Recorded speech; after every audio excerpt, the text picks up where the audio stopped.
Welcome to my YouTube channel star teaching centre. पिछले class में हमने अर्थमेटिक प्रोग्रेशन का एक्सरसाइज 1B का क्वेश्चन नंबर 10 तक सॉल्यूशन किया था। ठीक है, आज हम क्वेश्चन नंबर 11 से स्टार्ट करते हैं।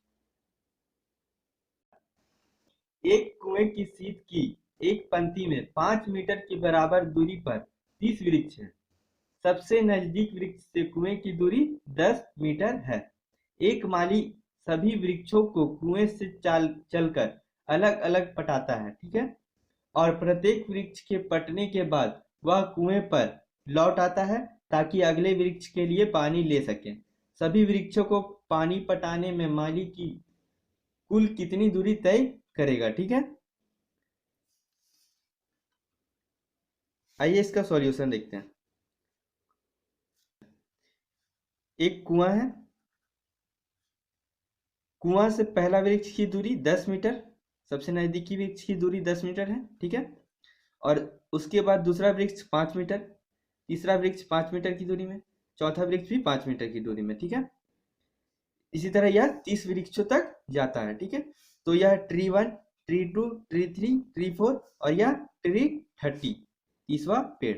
ओके, अब एक माली कुएं से पानी लेकर के पहला वृक्ष को पटाता है, तो माली द्वारा तय की गई दूरी क्या होगा? पहला वृक्ष को पटाने में 10 मीटर, फिर दूसरा वृक्ष को पटाने के लिए वह 10 मीटर वापस आएगा, फिर पानी लेकर के 10 और 5 15 मीटर जाएगा। ठीक है, तो दूसरा वृक्ष को पटाने में 25 मीटर तय करता है दूरी। ठीक है, फिर तीसरा पेड़ को पटाने के लिए वह दूसरा पेड़ से वापस जाता है पहला कुआं तक। ठीक है, कुआं से पानी लेता है, फिर जाता है तीसरा पेड़। ठीक है, तो 25 और 20 35 मीटर। ठीक है, इसी तरह तीसरा पेड़, चौथा पेड़, आगे 30 पेड़ तक पटा रहा है। ठीक है, इसलिए हम यह कह सकते हैं, पहला हमें पता चल रहा है कि दूसरा पेड़ से, ठीक है, दूसरा ट्री से यह एक समांतर श्रेणी का रूप लेता है, 25 35 45। ठीक है, इसी तरह यह 55 65 आगे जाता जाएगा। ठीक है, तो हम इसे लिख सकते हैं 10 प्लस इसका योग निकालने के लिए हम क्या करेंगे, एसएन का फॉर्मूला लगा देंगे। ठीक है, पहला पेड़ हम छोड़ दिए, एक पेड़ छोड़ दिए। ठीक है, तो अब बाकी पेड़ों की संख्या क्या हो जाएगी? 29, इसलिए एन हमारा क्या हो जाएगा? 29/2। ठीक है, इंटू 2a, हमारा क्या हो जाएगा? 25। ठीक है, प्लस 29n-1। ठीक है, इंटू डी क्या है? दूसरा पद माइनस पहला पद बराबर डी। ठीक है, तो 10 है, आ जाएगा हमारा 35 माइनस 25, 10 आ जाएगा। ठीक है, तो अब इसको सॉल्यूशन करेंगे। 10 को 10 रहने दिए, प्लस 29/2 इंटू 2 को 25 से मल्टीप्लाई किए तो 50, प्लस 29 माइनस 1 28, 28 को 10 से मल्टीप्लाई किए तो 280।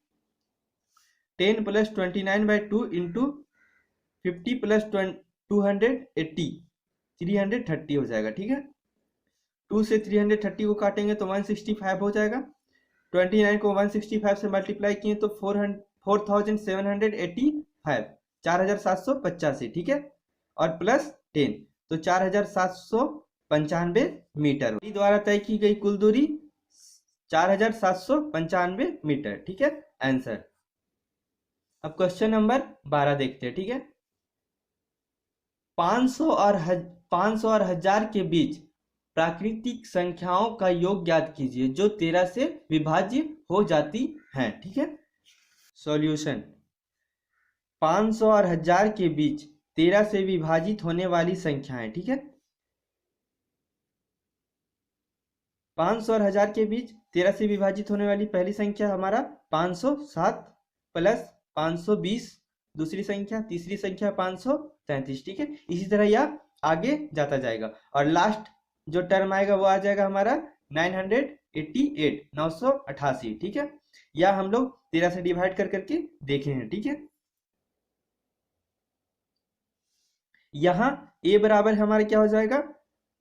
507, डी बराबर 520 माइनस 507 बराबर 13 हो जाएगा। ठीक है, और टीएन लास्ट टर्म हमारा 988, 988। ठीक है, चूंकि टीएन बराबर a plus n minus 1 D होता है, इसीलिए टीएन क्या है हमारा 988 इक्वल टू ए हमारा 507 प्लस n माइनस 1 डी हमारा 13, ठीक है 13। 988 माइनस 507 प्लस था उधर, इधर आके माइनस हो जाएगा, ठीक है। इक्वल टू 13 को n से मल्टीप्लाई किया 13n और 13 को माइनस 1 से किया -13, ठीक है। 988 में माइनस कर देंगे 507 तो हमारा हो जाएगा 481 481 प्लस 13 माइनस 13 इधर आके प्लस 13 हो गया, ठीक है। इक्वल टू 13n, ठीक है। n बराबर 481 प्लस 13 494 बाय 13n था तो मल्टीप्लाई में था, इधर चला गया तो डिवाइड हो गया 13, ठीक है। 494 को 13 से डिवाइड किए तो 38, n बराबर हमारा 38 आ गया, ठीक है। अब चूंकि एस एन बराबर n/2 into 2a plus n minus 1d होता है, इसलिए S38 बराबर n की जगह 38/2 इंटू 2 इंटू a हमारा 507 था, ठीक है, प्लस 38 माइनस 1 d हमारा 13 था, ठीक है। 38 को 2 से डिवाइड किया 19 इंटू 2 को 507 से मल्टीप्लाई किए तो 1014 हो गया, ठीक है। प्लस 38 माइनस 1 37 37 को 13 से मल्टीप्लाई किए तो 481 हो जाएगा, ठीक है। 19 इंटू 1014 प्लस 481 तो हो जाएगा 1495, ठीक है। 19 से इसको मल्टीप्लाई करेंगे तो हमारा आ जाएगा 28,405 28405, ठीक है। इसलिए S38 क्या हो जाएगा हमारा 28,405, ओके। अब आते हैं क्वेश्चन नंबर 13। और 100 के बीच स्थित उन सभी संख्याओं का योगफल ज्ञात करें जो 2 या 5 से विभाज्य हैं। 1 से 100 के बीच की वो संख्या जो 2 या 5 से विभाज्य है, ठीक है। तो कौन कौन सा संख्या 2 और 5 से विभाज्य है देखते हैं। 2 4 5 6 8 10 12 14 फिर 15, ठीक है। इसी तरह आगे जाते जाएगा तो लास्ट में 95 96 98 और 100, ठीक है, आ जाएगा, ठीक है। अब देखिए इस पे 2-3 तरह की एपी निकलती है, ठीक है। पहला एपी निकलेगा 2 4 6 8 10, ठीक है। तो 2 4 6 8 10 यह लास्ट टर्म 100 हो जाएगा, ठीक है। यह एक एपी हो गया। दूसरा एपी हमारा क्या आएगा 5, ठीक है, 5 10 15 20, ठीक है। यह भी एक एपी हो जाएगा 5 10 15 और यह इसका लास्ट टर्म क्या हो जाएगा 100, इसका भी, ठीक है। अब देखिए इन दोनों एपी में जो समान होते हैं, जैसे दोनों एपी में कौन कौन सा पद समान होंगे, एक 10 दोनों में समान होंगे, उसी तरह 20 दोनों में समान होंगे, ठीक है। इसलिए 10 20 30 यह एपी को हम इस पे माइनस कर देंगे, ठीक है। तो इस एपी से हम n निकालेंगे, पहले इसका भी n निकालेंगे और इसका भी n निकालेंगे। n निकालने के लिए हम tn का फॉर्मूला यूज करेंगे। tn बराबर होता है a plus n minus 1 d। tn हमारा क्या है लास्ट टर्म 100, तो tn की जगह हम 100 लिख सकते हैं। इक्वल टू a हमारा 2 प्लस n नहीं पता n माइनस 1 रहने दिए, ठीक है, और d हमारा 4 माइनस 2 बराबर 2, ठीक है। इसी तरह सेकेंड एपी में tn हमारा 100 है, 100 हो गया, ठीक है।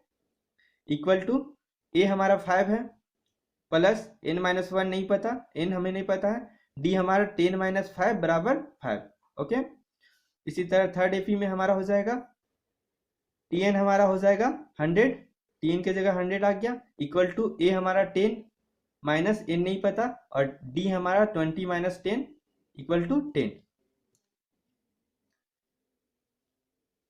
100 प्लस 2 था उधर चला गया माइनस 2 हो गया, इक्वल टू 2 को n से मल्टीप्लाई किए 2n माइनस 2 को माइनस 1 को 2 से मल्टीप्लाई करें तो माइनस 2, ठीक है। प्लस इसी तरह इस पे 100 माइनस 5 था उधर चला गया माइनस 5 हो गया, ठीक है। इक्वल टू 5 को n से मल्टीप्लाई किए 5n, 5 को माइनस 1 से किए तो माइनस 5, ठीक है। माइनस 10 100, 10 प्लस में था इधर चला गया माइनस 10 हो गया, ठीक है, इक्वल टू 10 को n से मल्टीप्लाई किए 10n माइनस 10 को -1 से किए तो -10, ठीक है। 100 में 2 घटा देंगे तो 98 -2 था इधर चला गया +2, ठीक है, इक्वल टू 2n प्लस 100 -5 95 95 और इधर -5 था उधर चला गया 9 + 5, ठीक है, इक्वल टू 5n माइनस 100 -10 19 -10 था इधर आ गया +10 इक्वल टू 10n, ठीक है। 98 + 2 100, 2 मल्टीप्लाई में था उधर चला गया तो भाग हो गया, ठीक है, डिवाइड में, तो n बराबर हमारा 50 आ गया। ओके, इसी तरह सेकेंड एपी में 95 + 5 100, 5 मल्टीप्लाई में था इधर आ गया डिवाइड में, 100 को 5 से डिवाइड किए n बराबर 20। इसी तरह थर्ड एपी में हमारा आ गया 19 + 10 100, 10 मल्टीप्लाई में था इधर चला गया डिवाइड में हो गया और n बराबर 10 आ जाएगा, ठीक है। अब चूंकि Sn बराबर हमें पता है n/2 इंटू a + l होता है, l यानी कि लास्ट टर्म Tn, ठीक है, यह भी एक फॉर्मूला है, इसलिए हम लिख सकते हैं पहला एपी का योगफल क्या हो जाएगा, n हमारा पहला एपी में आया था 50/2 इंटू पहला एपी में a हमारा 2 है प्लस l यानी Tn हमारे क्या था 100, ठीक है। इसी तरह सेकेंड एपी में आते हैं, सेकेंड एपी में n हमारा 20 था /2 और a हमारा 5 प्लस n Tn हमारा 100, ठीक है। इसी तरह थर्ड एपी में n हमारा 10 था -/2, ठीक है, इंटू a हमारा 10 था और Tn हमारा 100, ठीक है। 50 को 2 से डिवाइड किए 25 इंटू 2 + 100 102, ठीक है, प्लस 20 को 2 से डिवाइड किए 10 इंटू 5 + 100 105, ठीक है, माइनस 10 को 2 से डिवाइड किए 5 इंटू 10 और प्लस 100 110, 25 को 102 से इंटू की मल्टीप्लाई किए तो हमारा आ गया 2550, ठीक है, प्लस 10 को 105 से मल्टीप्लाई किए तो 1050 और 5 को 110 से मल्टीप्लाई किए तो 550, ठीक है, माइनस में माइनस है तो माइनस हो गया, ठीक है। 2550 प्लस 1050 को करेंगे तो हमारा देगा 3600, ठीक है, माइनस 550, 3600 में -550 कर दिए तो 3050 हो जाएगा, ठीक है। इसलिए योगफल बराबर क्या हो जाएगा 3050। ओके, आंसर हो जाएगा ये।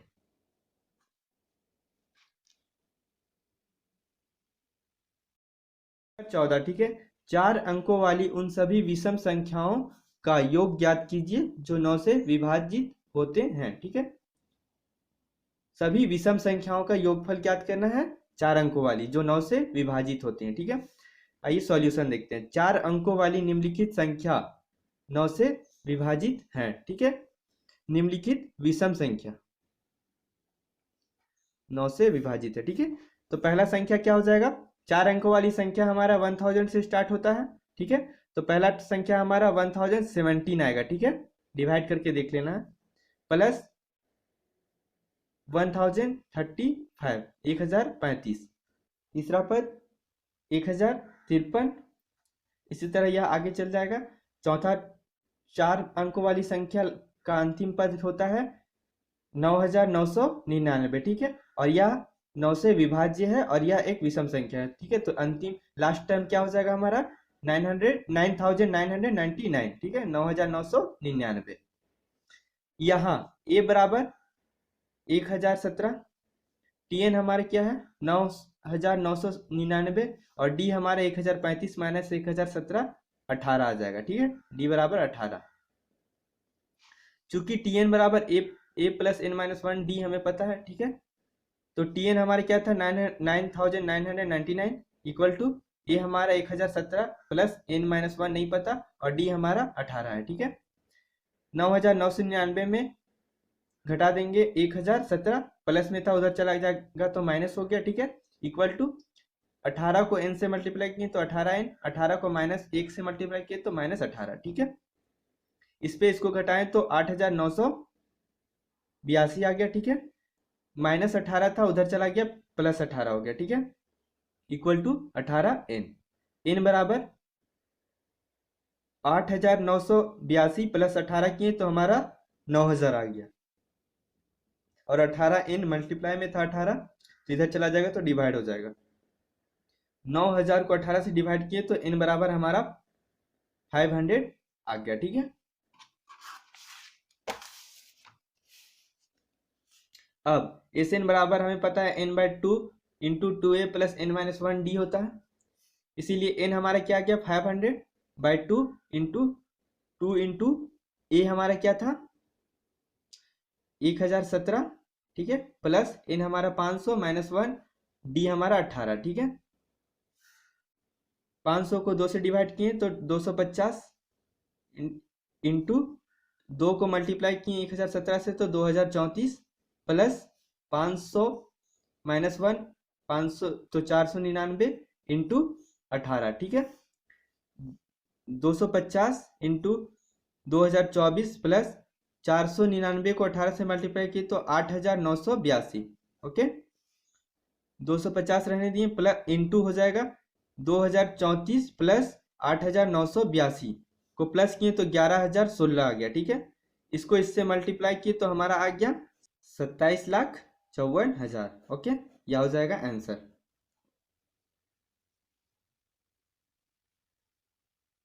क्वेश्चन नंबर 15 देखते हैं, ठीक है। निम्नलिखित श्रेणी का 9वें पद तक का जोड़ ज्ञात कीजिए, ठीक है। यानी कि यह इस श्रेणी का 9 पदों तक का ऐसे ज्ञात करना है, योग ज्ञात करना है, ठीक है। तो यह क्वेश्चन खुद आप लोग ट्राई कीजिएगा, ठीक है। हम क्वेश्चन नंबर 16 देखते हैं, ठीक है।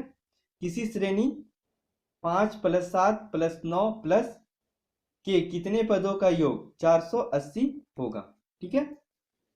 तो यह बोल रहा है कि इस श्रेणी का में कितने पदों का योग लेंगे कि 480 हो जाएगा, ठीक है। यानी कि एस एन हमारा क्या है 480 और एन हमें ज्ञात करना है, ठीक है। यह क्वेश्चन भी आप लोग ट्राई कीजिएगा, देखिएगा, और कुछ दिक्कत होगा तो हमें कमेंट करके बताइएगा, ठीक है। क्वेश्चन नंबर 17 देखते हैं। कोई व्यक्ति प्रथम माह में 20 रुपया बचाता है, दूसरे माह में 30 रुपया बचाता है, तीसरे माह में 40 रुपया बचाता है तथा इसी प्रकार 5 वर्ष तक बचाता है। 5 वर्ष की कुल बचत ज्ञात कीजिए, ठीक है। यह क्वेश्चन बोल रहा है कि कोई व्यक्ति पहला महीना 20 रुपया, दूसरा महीना 30 रुपया, तीसरा महीना 40 रुपया बचाता है, ठीक है। इसी तरह यह 10-10 रुपया प्रत्येक महीना बढ़ाता चला जाता है। तो 5 वर्ष में उसका कुल बचत क्या होगा, ठीक है। तो आइए सॉल्यूशन देखते हैं, ठीक है। चूंकि व्यक्ति पहला महीना 20 रुपया बचाता है, दूसरा महीना 30 रुपया, तीसरा महीना 40 रुपया, ठीक है। इसी तरह यह 5 वर्षों तक बचाता है, ठीक है। यहाँ हमारा यह एक एपी का रूप ले लेता है, ठीक है। इसीलिए यहाँ हमारा क्या हो जाएगा, ए हमारा 20 हो गया, ठीक है। डी हमारा 30 माइनस 20 बराबर 10, 10-10 रुपया बढ़ते जा रहा है, ठीक है। इन हमारा 5 ईयर, ठीक है। 5 ईयर को हम मंथ में कन्वर्ट करेंगे तो 12 इंटू 5 इक्वल टू 60 मंथ, ठीक है, 60 महीना, ठीक है। चूंकि एस एन बराबर n by two into two a plus n minus one d होता है, पता है, ठीक है। एन हमारा 60 है तो 60 बाई टू इंटू टू ए, तो ए हमारा क्या है 20, तो 20 प्लस एन हमारा 60 माइनस वन डी हमारा 10, ठीक है। 60 को 2 से डिवाइड किए 30, 2 को 20 से मल्टीप्लाई किए तो 40, ठीक है, प्लस 60 माइनस वन 59, 59 को 10 से मल्टीप्लाई किए तो 590, 30 इंटू 40 प्लस 590 तो 630, 630 को 30 से मल्टीप्लाई करें तो 18,900, ठीक है, 18,900 रुपीज, ठीक है। अतः व्यक्ति 5 वर्षों में रुपीज 18,900 बचाता है। ठीक है, यह हो जाएगा हमारा answer. Please like, share and subscribe now.